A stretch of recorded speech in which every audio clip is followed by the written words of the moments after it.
दोस्तों, भारत आज दुनिया का चौथा मिलिट्री फोर्सेस रखने वाला देश बन चुका है। आज हमारे पास बहुत अधिक मात्रा में गोला बारूद, machine gun, air defence system, fighter jets और बख्तरबंद गाड़ियां, टैंक, रॉकेट लॉन्चर और मिसाइल का बहुत बड़ा जखीरा मौजूद हो गया है। लेकिन अगर भारत अपने इन हथियारों को दूसरों देश में एक्सपोर्ट करने लग जाए तो दुनिया की क्या सिचुएशन होगी और दुनिया का पावर बैलेंस किस तरह से हिल जाएगा। दोस्तों, आज भारत ऐसा ही कुछ कर रहा है। मिडिल ईस्ट में हो रहे युद्ध में भारत इजराइल को, जो कि भारत का जिगरी दोस्त है, उसे एक दो या सैकड़ों नहीं बल्कि हजारों की संख्या में गोला बारूद और मिसाइल एक्सपोर्ट कर रहा है। लेकिन यहाँ एक सवाल उठना है कि भारत अपने दोस्त रूस को अपने हथियार देना कब शुरू करेगा। दोस्तों, युद्ध के दौरान हथियार सप्लाई करने से कौन कौन से फायदे मिलते हैं और यहाँ हमारे हथियार एक्सपोर्ट होने पर हमें क्या फायदा मिलेगा। दोस्तों, आज का सुपर पावर बनने वाला अमेरिका पहले और दूसरे विश्व युद्ध में दुनिया को अपने हथियारों को बेचकर ही सुपर पावर बना है, और कैसे भारत को हजारों नहीं बल्कि लाखों करोड़ों की संख्या में अपने मिसाइल को एक्सपोर्ट करना चाहिए, और कैसे भारत को अपने हथियार दूसरे देशों को भेजकर हजारों करोड़ों का फायदा होगा। तो दोस्तों, कैसे भारत अब दुनिया के सुपर पावर की तरफ बढ़ रहा है, इसको जानने से पहले अगर आप सच्चे भारतीय हैं तो वीडियो को लाइक करें और वीडियो को शेयर करना ना भूलें।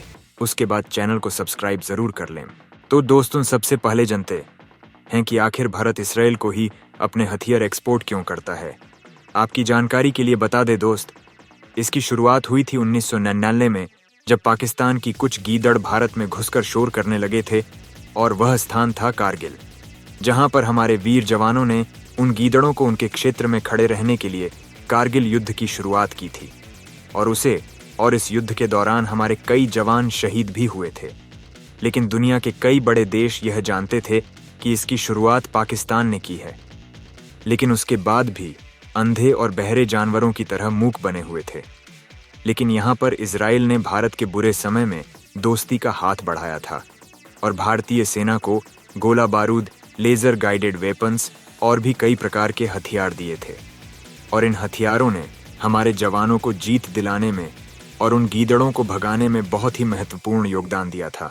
और आज कुछ वैसा ही हल इजराइल का हुआ है, जो मिडिल ईस्ट के कई देश एक साथ मिलकर इजराइल पर अटैक कर रहे हैं, और यह युद्ध करीब 1 वर्ष से चल रहा है, जिसके परिणाम स्वरूप इजराइल के हथियारों के जखीरा में कमी होने लगी है। तो ऐसी हालत में हमारा भी यह फर्ज बनता है कि इस मुश्किल परिस्थिति में इजराइल की मदद करें।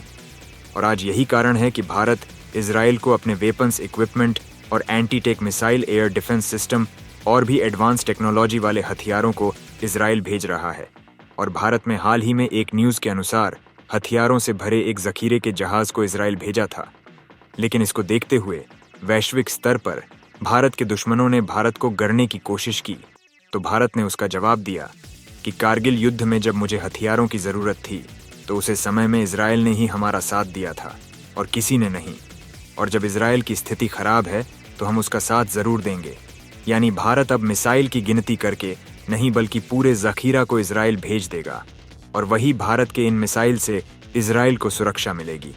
और वहीं दूसरी तरफ इजराइल के द्वारा इस्तेमाल किए जाने पर भारत के अग्नि और ब्रह्मोस मिसाइल के इस्तेमाल करने पर वैश्विक स्तर पर भारत की ताकत और मजबूत होगी, और भारत की इकोनॉमी भी ग्रोथ करेगी, जो पिछले 1 दशक में देखने को मिला है। दोस्तों, एक सर्वे के अनुसार भारत का डिफेंस एक्सपोर्ट पिछले 10 वर्षों में 30 गुना बढ़ गया है, और पिछले वर्ष भारत अपने वेपन्स एक्सपोर्ट में 21,000 करोड़ का वेपन्स एक्सपोर्ट किया था। और वहीं कुछ एक्सपर्ट का मानना है कि अगले वर्ष 2025 तक यह आंकड़ा 35,000 करोड़ भी पार कर जाएगा। दोस्तों, अब यहाँ आपके दिमाग में एक प्रश्न ज़रूर आता होगा कि आखिर भारत इजराइल को अपने डिफेंस इक्विपमेंट दे सकता है, तो अपने प्रिय मित्र रूस को क्यों नहीं दे रहा है।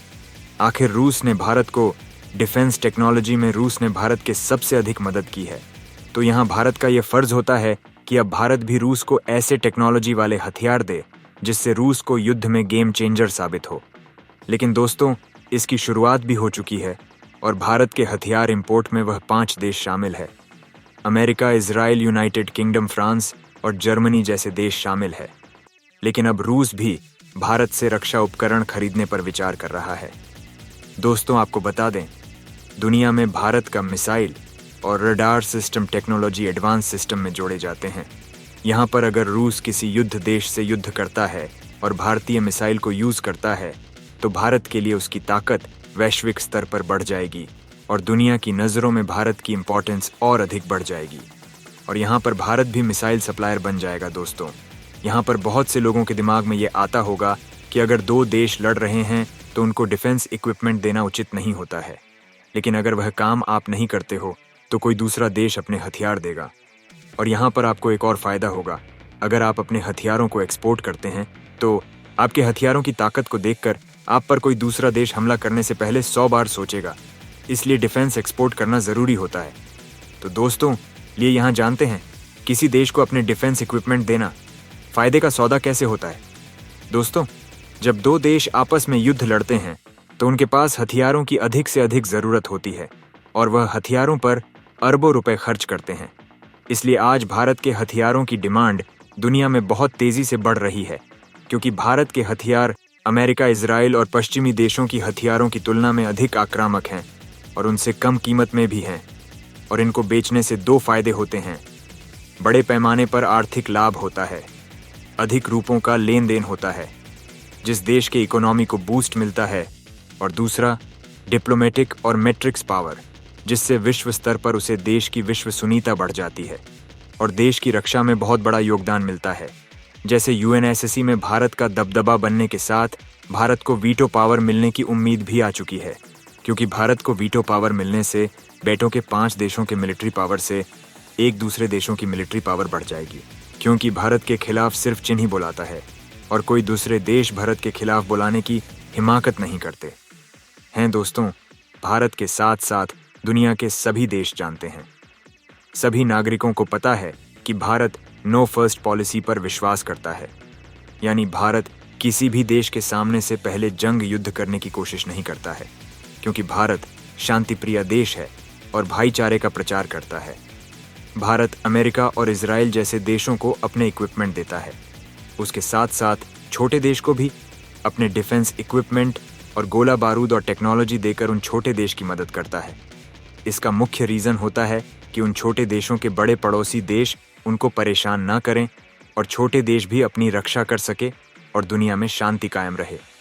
हाल ही में भारत ने फिलीपींस को ब्रह्मोस मिसाइल दिया है और वहीं श्रीलंका, म्यांमार जैसे देशों के साथ भारत अपने डिफेंस इक्विपमेंट की डील कर रहा है और इंडोनेशिया में भी भारत के ड्रोन और रडार सिस्टम की डील चल रही है।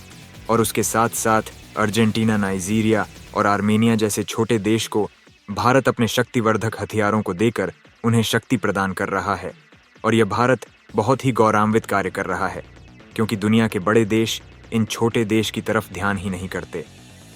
दोस्तों, अब यहाँ बात करते हैं अमेरिका की, जो पहले और दूसरे विश्व युद्ध में क्या ऐसा किया जिसका फ़ायदा लेकर आज अमेरिका सुपर पावर बना बैठा है।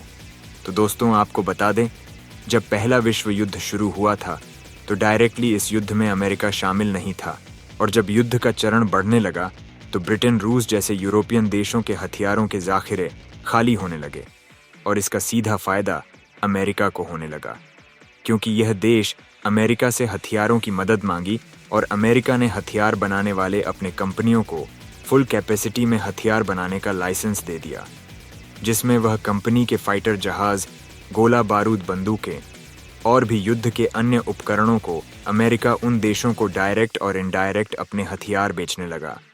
और इसका सीधा असर अमेरिका के इकोनॉमी को बढ़त मिली और विश्व स्तर पर अमेरिका का पावर भी बढ़ने लगा।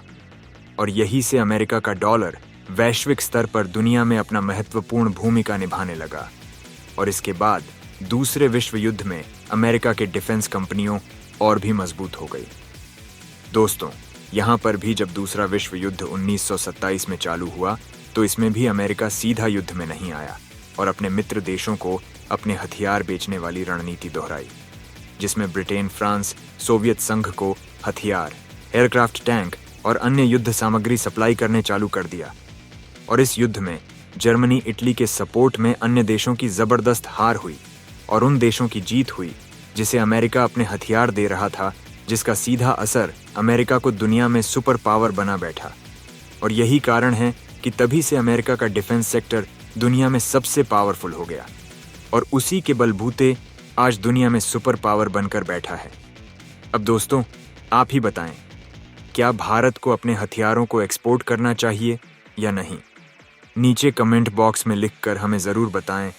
अगर जानकारी अच्छी लगी हो तो वीडियो को लाइक करके अपने यार दोस्तों को शेयर करें और चैनल को सब्सक्राइब करना ना भूलें। फिर मिलते हैं एक और नई जानकारी के साथ। तब तक के लिए धन्यवाद। जय हिंद, जय भारत।